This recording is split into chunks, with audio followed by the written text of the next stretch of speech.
네, 오늘 유라 글로벌 강풍이라는 제목 갖고 여러분과 함께 은혜를 나누고자 합니다. 여러분 혹시 삼국지 다 좋아하시나요? 제가 삼국지를 좀 늦게 입문을 하게 됐는데 삼국지 책을 3번 안 보면 인생을 논하지 말라 이런 얘기가 있죠. 좀 늦게 이제 입문을 했는데 생각보다 굉장히 좀 재밌는 겁니다. 근데 그 중에 여러 가지 명장면들이 있는데 그 중에서도 이제 저는 명장면 중에 하나를 꼽으라면 이제 간우와 화웅의 전투를 전 꼽을 수 있을 것 같습니다. 그 원소라는 이제 사람이 이 동탁이라는 악당을 저지하기 위해서 연합군을 모으게 되고 이제 많은 제후들이 그 땅에 모이게 됩니다. 모이게 되는데 이제 제후들이다 보니까 귀족이다 보니까 많은 병력을 데리고서 또 멋있는 검과 갑옷을 차고 이렇게 오는 모습을 볼 수 있습니다.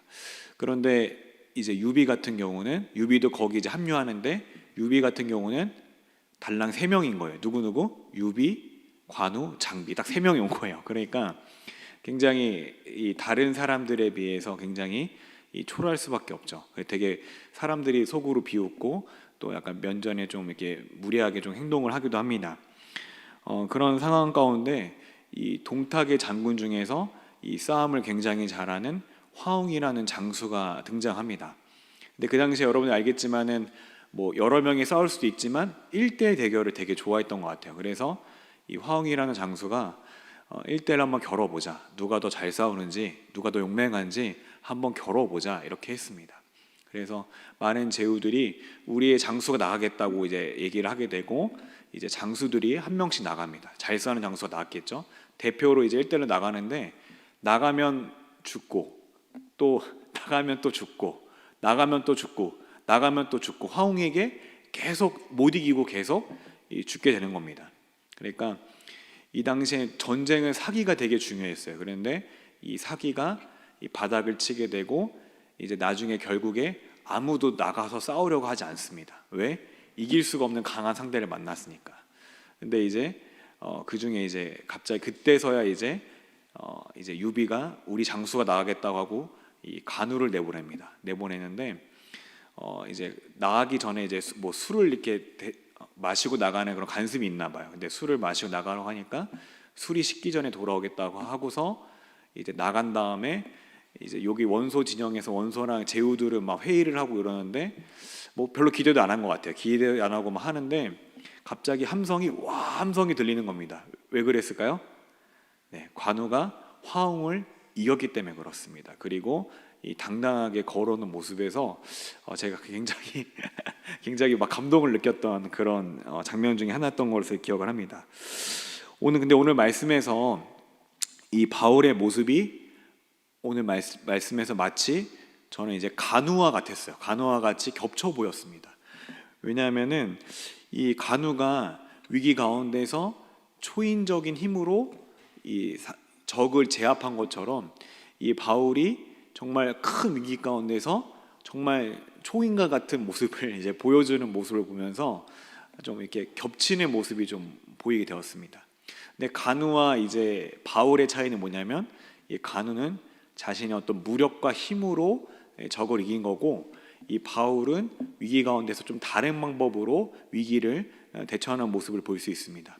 그럼 어떻게 위기 상황 가운데서 오늘 바울이 잘 대처할 수 있었고 또 어떻게 극복을 할 수 있었는지 오늘 말씀을 통해서 살펴보도록 하겠습니다.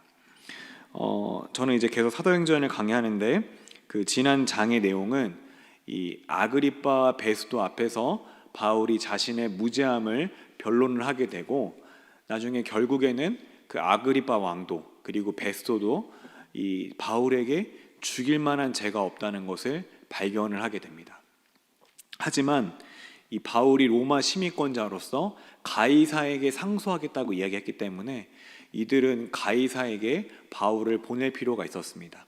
그래서 어쩔 수 없이 바울이 상소한 대로 이달리아, 한마디로 지금의 이탈리아 그 로마 본국으로 이제 드디어 이제 마지막 여정을 바울이 떠나게 되는 모습을 볼 수 있습니다. 이 배를 타고 가는데 이 바울은 다른 제수들과 함께 그리고 아리스타고라는 사람과 함께 이 제수의 신분으로 이 백부장 율리오라는 사람의 감시와 호의를 받으면서 가게 되었습니다.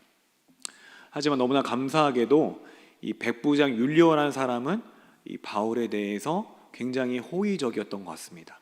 왜냐하면 이 바울이 그 친구를 만날 수 있게 배려도 해주고 이런 모습을 봤을 때 이 율리오라는 사람이 그래도 로마 시민권자인 바울을 좀 좋게 여겼던 것 같습니다. 이 한편 배를 타고 이제 출항을 하기 시작하는데 이 시작부터 좋지가 않아요. 첫 닷주부터 좋지가 않아요. 왜냐하면은 이 배가 출항하는데 맞바람이 막 불어오는 겁니다. 불어오니까 이 경험 많은 사람들이 맞바람을 피해서 이 구브로라는 그런 해안을 따라서 항해를 하면서 이 바람을 잘 거슬러서 간신히 이제 루기아의 지역에 있는 그 무라라는 곳에 이르게 되었습니다. 이 당시에 이제 직항이 아니었나 봐요. 즉 바로 이제 로마로 갈 수 있는 배가 없었나 봐요. 그래서 여기서 이제 또 배를 내려서 그 알렉산드리아로 가는 그런 배를 갈아타고 또 이제 그 배로 여러 날을 항해를 하게 됩니다. 이 항해를 하는데 이때도 마찬가지로 바람이 굉장히 많이 부는 겁니다. 바람이 부니까 또 이제 여러 가지 우여곡절, 여러 가지 어려움들이 있었습니다. 근데 다행히도 감사하게 이 우여곡절 속에서 이 미항이라는 항구에 간신히 도착을 하게 됩니다. 하지만 이런 바람 때문에 이 생각보다 일정이 늦어지게 되었습니다. 그래서 이들이 오늘 말씀에서 보니까 금식하는 절기가 지나게 되었다고 말합니다. 여기서 금식하는 절기는 유대인의 날로서 대속죄를 말하는데 보통 10월 초순경쯤을 말하게 됩니다. 근데 보통 원래 그 당시 항해에 따르면 이 9월 중순부터 11월 달까지는 항해를 잘 안 했습니다. 왜냐하면 이 겨울에 가까울수록 항해하기가 점점 어려워지고 또 풍랑을 만날 수 있기 때문에 그렇습니다.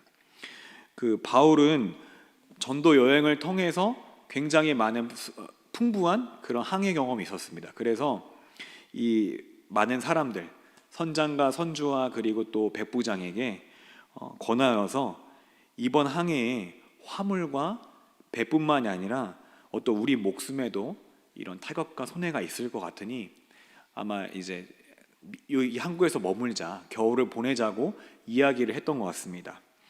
근데 하지만 배의 선장과 선주는 이 미항이라는 항구가 아마도 이제 그 겨울을 나기에 굉장히 좀 어려운 항구이고 또 조금만 더 가면은 이 베닉스라는 항구가 있는데 거기가 훨씬 더 겨울을 낫기가 더 좋은 항구이기도 하고 또 그때 마침 남풍이 순조롭게 불기 시작하는 것을 알아서 이들이 바울의 말보다는 이제 베닉스로 가서 좀 겨울을 낫고자 했던 것 같습니다.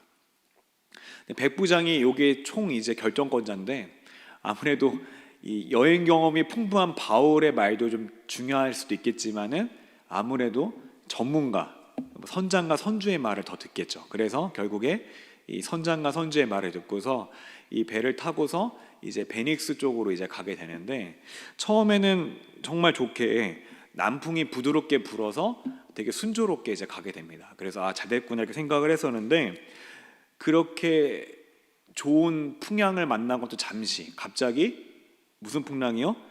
유라굴로라는 엄청난 거대한 폭풍이 몰아치기 시작합니다.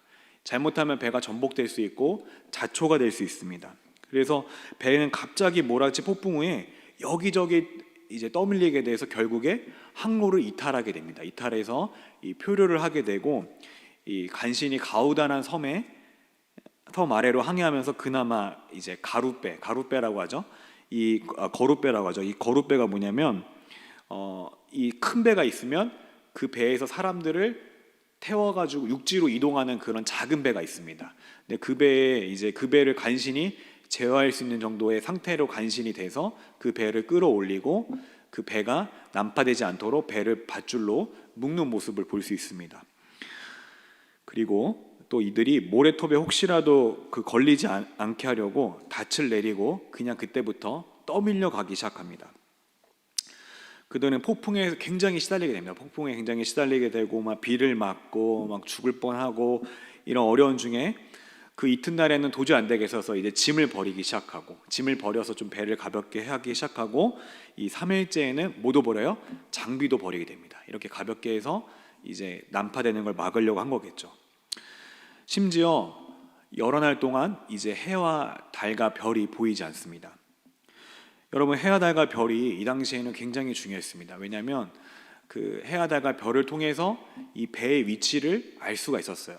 배 위치를 정확히 알 수가 있었습니다. 그래서 이 나침반의 역할을 하는 것이 해와 달과 별인데, 이 해와 달과 별이 보이지 않으니까, 거기에다 폭풍은 계속 치니까 이제 이 사람들은 어떤 생각을 해요? 아, 이제 우리가 죽었구나. 꼼짝없이 죽고 어디 가는지도 모르고 이제 자초가 될 일만 남았구나. 이렇게 배의 사람들은 구원의 희망이 끊어진 채로 정말 죽음만을 기다리고 있던 그런 상황에 있었습니다. 절체정명의 상황에 있던 것입니다. 이때 이 바울이, 딴 사람은 아닌 바울이 벌떡 일어나서 이 절망적인 상황에 대해서 이야기합니다.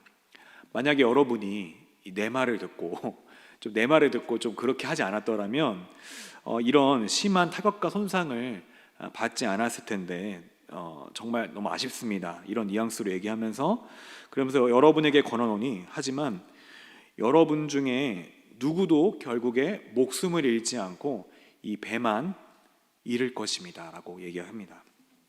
그러면서 말을 이어가는데, 사실 지난밤에 내가 속해 있고 내가 섬기는 이 하나님의 그 천사가 내 곁에 서서 바울아, 두려워하지 말라. 너가 가이사 앞에 서야 한다. 또한 너와 함께하는 그 모든 사람들을 모두 너에게 맡기셨다 라고 말씀하셨습니다 라고 바울이 이야기하면서, 그러면서 기운을 내라고 그들을 격려하고 복돋고 있습니다. 그러면서 나는 이 말씀처럼 될 것을 믿습니다 라고 하면서 우리가 반드시 결국에는 한 섬에 닿게 될 것입니다 하면서 많은 사람들을 격려해주고 위로해주는 모습을 볼 수 있습니다. 이제 이때부터는 그곳에 이제 리더가 어떤 백부장도 아니고 선장도 아니고 선주도 아닙니다. 그때부터는 이제 누구예요?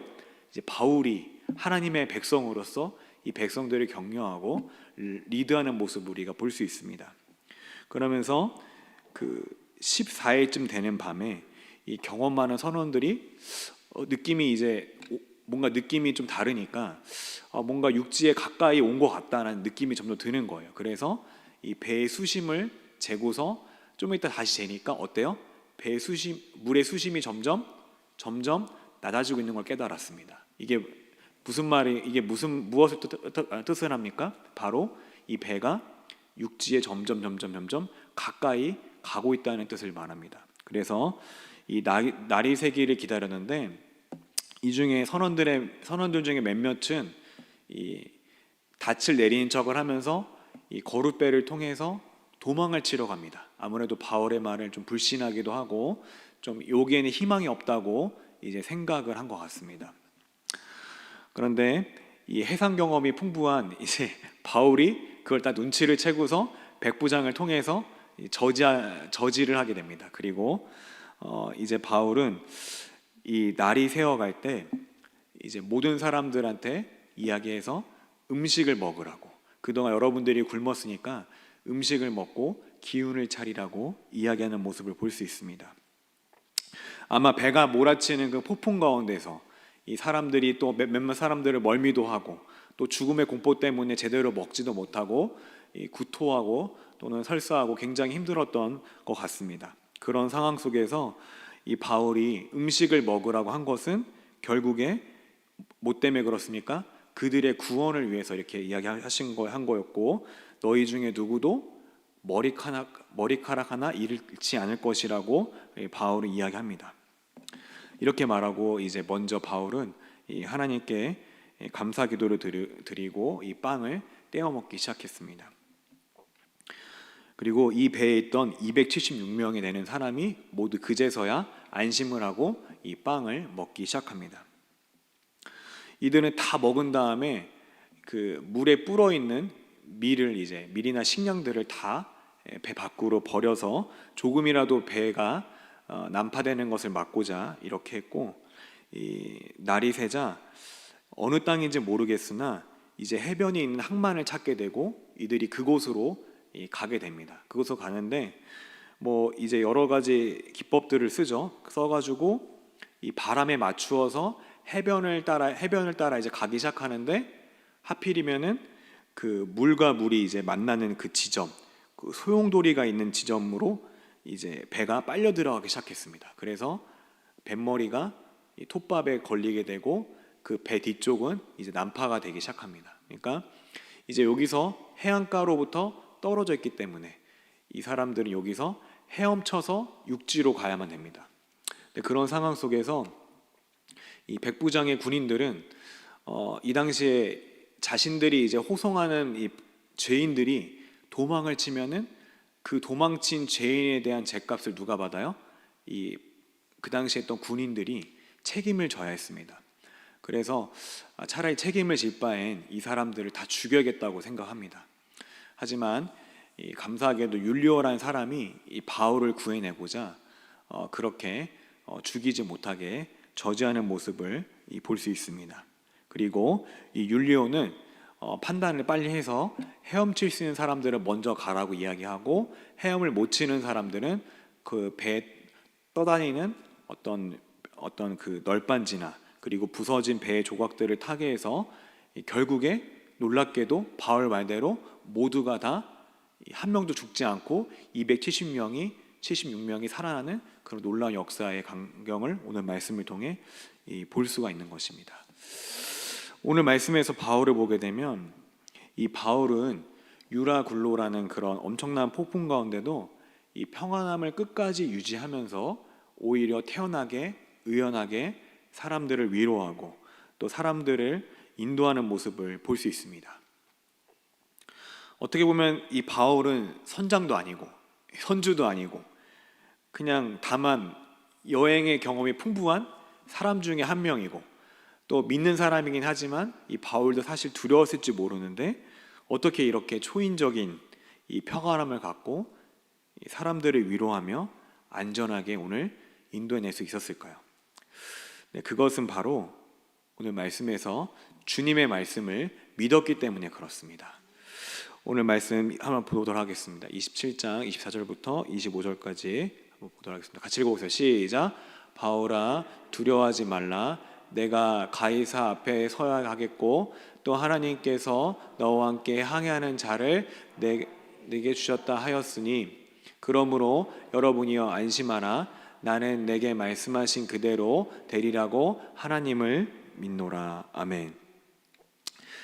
사실 바울의 믿음이 위대한 것이 아니라 바울이 믿는 하나님이 위대한 분이시기 때문에 이 바울은 폭풍 가운데서도 평안할 수가 있었던 것입니다. 오늘 말씀에서 이 바울이 주님의 뜻대로 가이사에게 상소하기 위해서 주님의 뜻대로 그렇게 이태리에 가지만 결국에 폭풍과 같은 정말 어려움을 만나게 된 것을 우리가 볼 수 있습니다. 근데 우리 믿는 사람들도 나름 또 하나님의 뜻을 따라 산다고 하고 또 순종한다고 사는 것 같은데 또 때로는 말씀대로 산다고 하는 것 같은데 때로는 손해를 보고 때로 어려움을 겪고 때로는 순종한 것 때문에 더 큰 공경에 처하기도 하고 때로 오해를 받을 경우도 있습니다. 그럴 때 우리는 어떤 자세를 가져야겠습니까? 이 말씀 한 구절을 우리 같이 또 읽도록 하겠습니다. 말씀 시편 말씀 한번 읽어주시죠. 시작. 내가 사망의 음침한 골짜기로 다닐지라도 해를 두려워하지 않을 것은 주께서 나와 함께 하심이라. 주의 지팡이와 막대기가 나를 안위하시나이다. 아멘. 자, 이것은 다윗의 이제 시편입니다. 여기서 다윗이 사망의 음침한 골짜기를 피할 수 있다고 이야기하지 않았습니다. 뭐라고 하죠? 그렇죠. 하나님이 나를 사망의 음침한 골짜기를 걷게 하실지라도 이렇게 고백한 것처럼 때로는 우리가 어떤 어려운 상황들을 피하면 좋은데 우리 믿는 사람도 어떤 하나님의 그런 우리가 알지 못하는 깊은 뜻에 의해서 하나님이 때로는 그 사망의 음침한 골짜기를 우리 믿는 사람도 걷게 하실 때가 있습니다. 도저히 우리가 이해할 수 없지만 그런 음침한 골짜기를 걷는 시간이 우리 가운데도 있습니다. 그러나 그 뒤에 뭐라고 합니까? 다윗이 뭐라고 합니까? 바로 주께서 나와 함께 하실 것임이라. 주의 지팡이와 막대기가 나를 아니한다라고 고백하고 있는 것을 볼 수 있습니다. 여기서 아니한다는 것은 바로 위로하신다는 것입니다. 이 막대기와 지팡이가 하는 역할이 무엇입니까? 첫 번째로는 그 양이 있으면 그 양을 어떤 들짐승으로부터 보호해주는 역할을 합니다. 그 막대기와 지팡이로 목자가 싸우기도 하고 그걸로 때리기도 하는 모습을 볼 수 있습니다. 또 두 번째로 하는 역할이 무엇입니까? 바로 이 양이 눈이 어두워가지고 항상 길을 잘 잃어요. 길을 잘 잃고 막 이상한 데로 가고 막 그럽니다. 근데 이 막대기를 어떻게 하는 겁니까? 막대기로 이 제자리로 갈 수 있게 인도해주는 그런 역할을 하는 것입니다. 마찬가지로 여러분, 우리가 인생의 폭풍을 만날 때 해야 될 자세는 하나님의 임재 의식입니다. 내가 힘들고 어려운 길을 걸을 때 이 길을 나 혼자 걷는 것 같을지라도 나 혼자 걷는 게 아니라 바로 하나님이 나와 동행한다는, 그리고 또 나를 반드시 위로하시고 또 나의 통치자로서 나를 인도하신다는 그런 믿음을 갖는 것입니다. 또한 다음으로는 우리 하나님의 그 약속을 의뢰하고 그 하나님의 백성을 의지해야 하는 것입니다. 우리가 하나님이 이 바울에게 너가 가이사에게 너가 서리라고 여러 차례, 한 번이 아니라 여러 차례 이 계속 사도행전을 통해서 계속적으로 이 상기시켜주는, 다시 한번 그 약속을 보게 해주는 모습을 우리가 볼 수 있는 것처럼 우리는 어려울 때 주님이 나에게 주신 하나님의 그 말씀을 붙들고 그 말씀을 갖고 하나님을 의뢰하고 하나님을 찾고 기도해야 하는 것입니다. 또한 거기 있던 수많은 제수들이 누구 때문에 목숨을 건집니까? 사실 바울 때문에 목숨을 건집니다.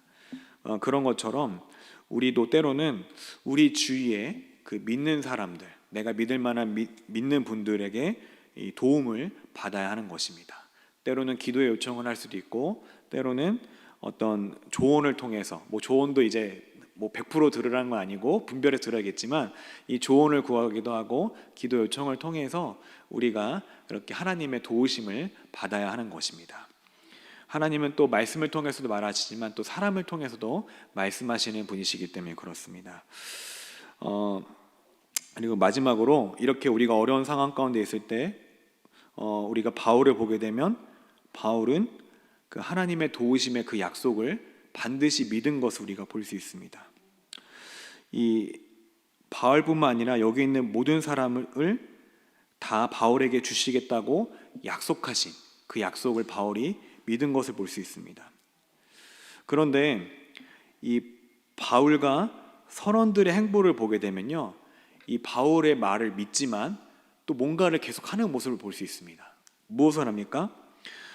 바울의 말을 믿지만 또 그 속에서 최선을 다해서 계속해서 이 배가 난파되지 않게 또 항해를 잘할 수 있게 움직이는 모습을 볼 수 있습니다. 이 선원들이 암초에 걸릴까 해서 두려워서 닻을 내리기도 하고, 또 배를 가볍게 하기 위해서 음식을 버리기도 하고, 또 나중에는 이 닻을 끊어서 바다에 버리고 이 정말 키를 풀고, 그리고 이제 돛을 달아서 여러 가지 이런 어려운 기법들을 사용해서 이 배가 순항하게끔 하는 그런 모습들을 볼 수 있습니다. 그런데 이런 것에 대해서 이 성경에서 부정적으로 이야기하거나 바울이 제재하는 모습을 볼 수가 없습니다. 이 바울도 배가 자초되어 헤엄칠 것에 미리 대비해서 어떻게 하죠? 거기 있던 모든 사람들에게 뭘 먹으라고 합니까? 음식을, 그 빵을 먹으라고 이야기합니다. 그리고 하나님이 돕는다는 그 약속도 믿지만 이 음식을 통해서 기운을 차리고 헤엄쳐서 가야 되기 때문에 그렇습니다. 우리가 이렇게 한 것은 하나님이 모든 사람을 건질 것임을 믿었기도 하지만 또 우리가 또 해야 될 부분도 있는 것을 바울이 분명히 알았기 때문에 최선을 다한 것을 볼 수가 있습니다. 우리도 마찬가지로 이 기도하면서, 어려운 가운데 기도하면서 또 하나님을 신뢰하면서 그렇게 할 필요도 있지만 또 우리가 해야 될 것들, 역동적으로 또 최선을 다해서 우리가 할 수 있는 것들에 최선을 다하는 그런 모습들이 있어야 하는 것입니다. 우리가 그렇게 하나님을 신뢰하면서 우리가 하나님의 뜻을 구하면서 역동적으로 최선을 다할 때 하나님의 큰 역사를 더욱더 경험하시길 바랍니다. 또 경험하게 될 것을 믿으시는 저 여러분 되기를 소망합니다. 우리 그렇게 하나님께서 역사하실 것을 기대하면서 오늘 같이 저 여러분 찬양하고 기도하시는 저 여러분 되기를 소망합니다.